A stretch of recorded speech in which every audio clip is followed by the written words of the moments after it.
Welcome to the Science of Hockey, the podcast where we break down the science behind ice hockey. I'm the analyst, your host, and every week we explore the data, research, and evidence that shape how we play, train, and understand the game of hockey. From biomechanics to performance psychology, we take you beyond the rink and into the research lab, giving you insights that go beyond hearsay and into what really makes the difference on the ice. Whether you're a player, a coach, a parent, or just someone passionate about the sport, we're here to bring you scientifically backed information in a language that's friendly and easy to understand. So grab your skates and let's dive into the science of hockey. Welcome to the Science of Hockey. I'm your host, the analyst, and today we're tackling an issue at the heart of youth hockey development, the relative age effect and its impact on player progression. We'll discuss how the timing of a player's birth date can significantly influence their early success in hockey, their development opportunities, and even their likelihood of being scouted. By understanding the prevalence and consequences of this phenomenon, we uncover how youth hockey programs might create fairer and more inclusive pathways for talent development. Whether you're a coach, parent, or aspiring athlete, this episode offers valuable insights into a subtle but critical factor shaping the future of the sport. Let's dive in and level the playing field. Hey everyone, welcome back. Ready to take a deep dive into the world of hockey and talent. Always ready for some hockey talk. Today we're going to explore some fascinating research on what's called the relative age effect. The RAE? Yep, the RAE. And we'll see if being born earlier in the year gives players a lasting advantage.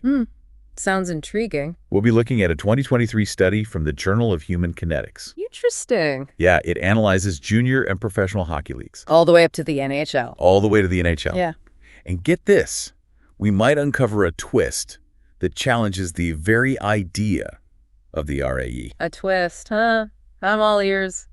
So before we get ahead of ourselves, let's start with the basics. What exactly is the relative age effect? Okay, so imagine a group of, let's say, 10-year-old kids trying out for a hockey team. Okay. Some are born in January, others in December. Right. Those January kids have almost a full year of extra development. Right. Which at that age can mean big differences in, size, strength, and coordination. So they might be bigger, faster, stronger, leading to more ice time, more attention from coaches. Exactly, and that's where the RAE comes in.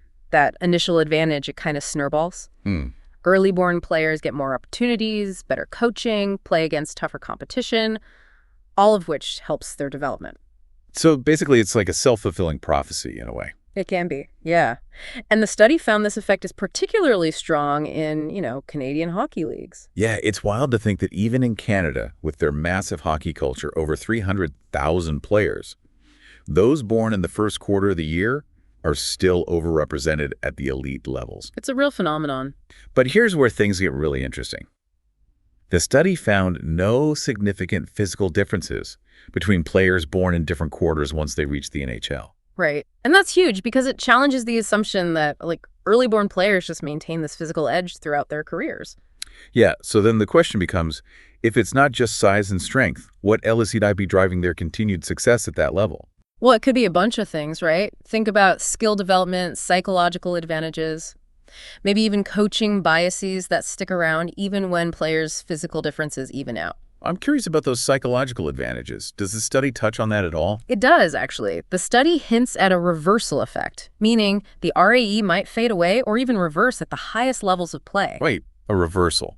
So you're saying later-born players might actually have an advantage in the NHL? It seems that way, yeah.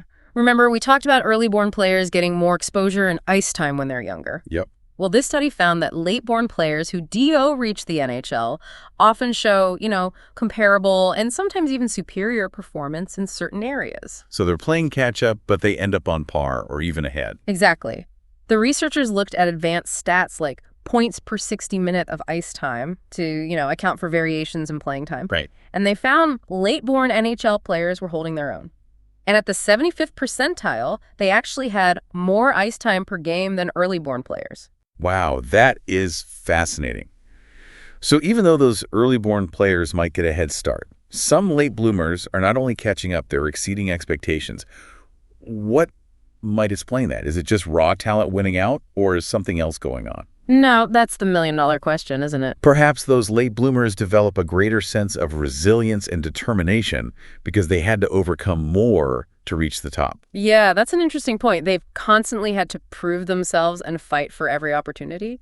And it's a point the study authors bring up, too. Really? Yeah, they suggest this underdog advantage might be a big factor in the RAE reversal. Oh, wow. Think about it. Working harder, being more creative, developing a stronger mental game, that can really form incredible strength and resilience. It's amazing to think that those early challenges might actually fuel their success in the long run. It really makes you think. It definitely turns my thinking about talent development upside down.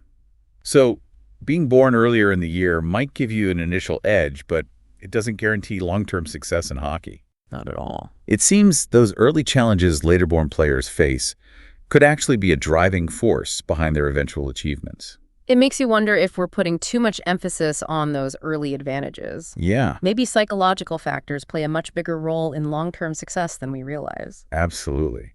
This really makes me think about how we identify and nurture talent in general. What if our current systems are biased towards those early bloomers and we're missing out on a whole pool of incredible late blooming talent? Right. It's like judging a book by its cover, or, in this case, a hockey player by their size at 10 years old. Exactly. Are we potentially doing a disservice to the sport, and maybe even other fields, by not recognizing that talent can develop in different ways and at different times? That's a question worth considering for sure. Yeah, it's a concern worth thinking about. It really is. Think about music, academics, even business, right? Right. Fields where early specialization and selection are so intense. Yeah. Are we overlooking brilliant minds just because they don't fit a specific mold or timeline? It's a really thought-provoking question. It is. So if we want to make talent identification more inclusive and less biased, where do we even begin? It's a tough one for sure. But shifting our focus from purely physical attributes, to skills and performance, Yeah. that could be a start. Instead of fixating on size and speed, scouts and coaches could prioritize a player's hockey IQ, puck handling, decision-making qualities that might, blossom a bit later. Yeah, that makes a lot of sense, especially since those qualities become even more critical at those higher levels of play. Exactly. So what else could help level the playing field, do you think? Well, creating more opportunities for those late-born players to showcase their talents. Maybe extending eligibility for certain leagues or tournaments. Right. Or even developing programs specifically designed for late bloomers. I really like that idea. Yeah. It's not about giving anyone an unfair advantage or anything. Right. It's about making sure everyone has an equal chance based on, their true potential. Absolutely. It's about challenging those deep-seated biases Right. and assumptions we have about what defines talent and success. Yeah. We need to be more open to the idea that talent can come in different ways and on different timelines. Yeah, this whole conversation has been incredibly insightful. It has. We started off talking about the RAE in hockey and then uncovered some surprising findings about its potential reversal at those elite levels. Yeah, who knew? And now we're diving into the implications for talent identification and development across different fields. It's fascinating stuff, really. It really is. It's been a pleasure exploring these concepts with you. Likewise. It's been great to delve into these nuances and consider how they might apply to our listeners' own life and pursuits. Definitely. This deep dive might even inspire someone listening to challenge the status quo That'd be great. and advocate for a more inclusive approach to identifying and nurturing talent. Couldn't agree more. So what does this all mean for you, our listener? Well, maybe you're a parent, a coach, a scout, Yeah. or just someone intrigued by human potential. Right. Maybe this conversation gave you a new perspective on talent, or even made you reflect on your own experiences with early versus late blooming. If you want to learn more about the RAE in hockey specifically, I highly recommend checking out the full study in the Journal of Human Kinetics. Definitely a good read. And if you're curious about talent identification in other fields, There's tons of research out there. tons. Remember, this deep dive is just a starting point. It is. True learning happens when you take this knowledge and apply it to your own life, your own work, your own understanding of the world. So true. So keep those wheels turning. It's like we've we've kind of uncovered this hidden layer of complexity when it comes to talent, you know? Yeah. We often think it's like a straight line from early potential to success. Right. But it's rarely that simple. Absolutely. And that's what's so exciting, right? Yeah. It opens up all these possibilities. So many- If we can learn to identify and nurture those late bloomers, Right. who knows what incredible potential we might unlock. Exactly. It's a reminder that talent can take so many forms and emerge in ways we might not expect. Yeah. It's up to us to recognize and champion that diversity of potential. Well said. Okay. This has been a truly thought-provoking deep dive.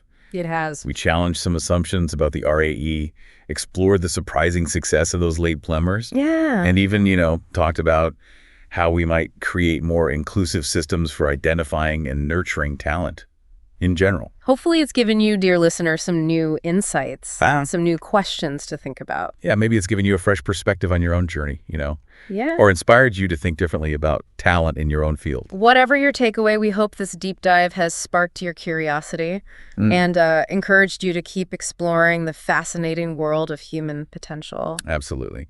Never underestimate the power of perseverance. Excellent. And a little bit of that underdog spirit. Oh, yeah. Sometimes the greatest success stories come from those who dared to bloom on their own time. That's the truth. Thanks for joining us on this deep dive, curated just for you. Yeah. Until next time. Thanks for tuning in to the Science of Hockey. If you enjoyed today's episode, make sure to share it with your friends, teammates, or anyone who loves hockey as much as you do. Don't forget to subscribe so you never miss an episode. And we'd love to hear from you. Leave a comment to let us know what you liked, what you'd like to hear next, or any questions you have. Your feedback helps us make the show even better. Until next time, keep your skates sharp, your mind open, and keep chasing the science behind the game.